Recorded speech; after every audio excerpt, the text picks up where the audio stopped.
కన్నుల పండుగగా శ్రీ పడమటి అంజన్న జాతర ఉత్సవాలు. వేలాది భక్తులతో కిటకిటలాడుతున్న ఆలయం. గండజ్యోతి మోసి అంజన్నకు మొక్కులు చెల్లిస్తున్న భక్తులు.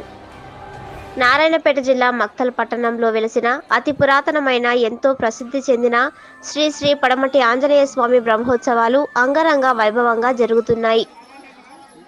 బ్రహ్మోత్సవాలలో నేడు ప్రధాన ఘట్టమైన రథోత్సవం కావడంతో వివిధ ప్రాంతాల నుంచి విచ్చేసిన వేలాది మంది భక్తులు దాసంగాలు పెట్టి తలపై గండజ్యోతులు మోసుకొని గోవిందనామాలు స్మరిస్తూ స్వామివారికి తమ మొక్కులు చెల్లించుకుని స్వామివారిని దర్శనం చేసుకుంటున్నారు. భక్తులు కోరిన కోరికలు తీర్చే స్వామిగా బాసిల్లుతున్న శ్రీ పడమటి ఆంజనేయ స్వామి వారిని దర్శించుకునేందుకు వచ్చిన భక్తులతో ఆలయం ఒక్కసారిగా కిటకిటలాడింది. భక్తులకు ఎలాంటి ఇబ్బందులు ఎదురవ్వకుండా ఆలయ కమిటీ సభ్యులు, పోలీస్ శాఖ కట్టుదిట్టమైన ఏర్పాట్లు చేశారు. ఇదిలా ఉంటే భక్తులు ఒకే క్యూ లైన్ లో వెళ్లి స్వామివారిని దర్శించుకునేందుకు విశ్వ హిందూ పరిషత్ సభ్యులు సహాయక చర్యలు చేపట్టారు. సాయంత్రం శ్రీ ఆంజనేయ స్వామి వారి రథోత్సవం కన్నుల పండుగగా నిర్వహించనున్నట్లు ఆలయ కమిటీ సభ్యులు తెలిపారు.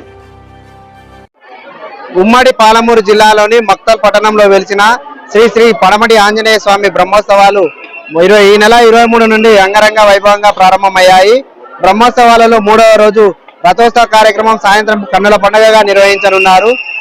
బ్రహ్మోత్సవాలలో ప్రధాన ఘట్టమైన రథోత్సవం రోజున ఆంధ్ర, తెలంగాణ, కర్ణాటక ప్రాంతాల నుంచి వేలాది మంది భక్తులు విచ్చేసి స్వామివారిని దర్శనం చేసుకుంటున్నారు. భక్తులు వేలాదిగా విచ్చేసిన భక్తులతో శ్రీ పడమటి ఆంజనేయ స్వామి ఆలయం కిక్కిరిసిపోతుంది.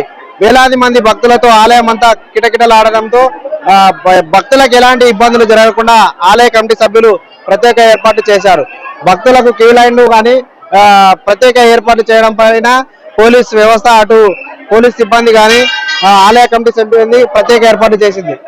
భక్తుల రద్దీ ఏకకాలంగా పెరగడంతో దర్శనం సమయం గంట పడుతుందని భక్తులు వాపోతున్నారు. అయితే భక్తుల రద్దీని కంట్రోల్ చేసే దిశగా ఆలయ కమిటీ సభ్యులు చర్యలు తీసుకున్నారు. కెమెరామెన్ రాజుతో వెంకట్, V9 న్యూస్.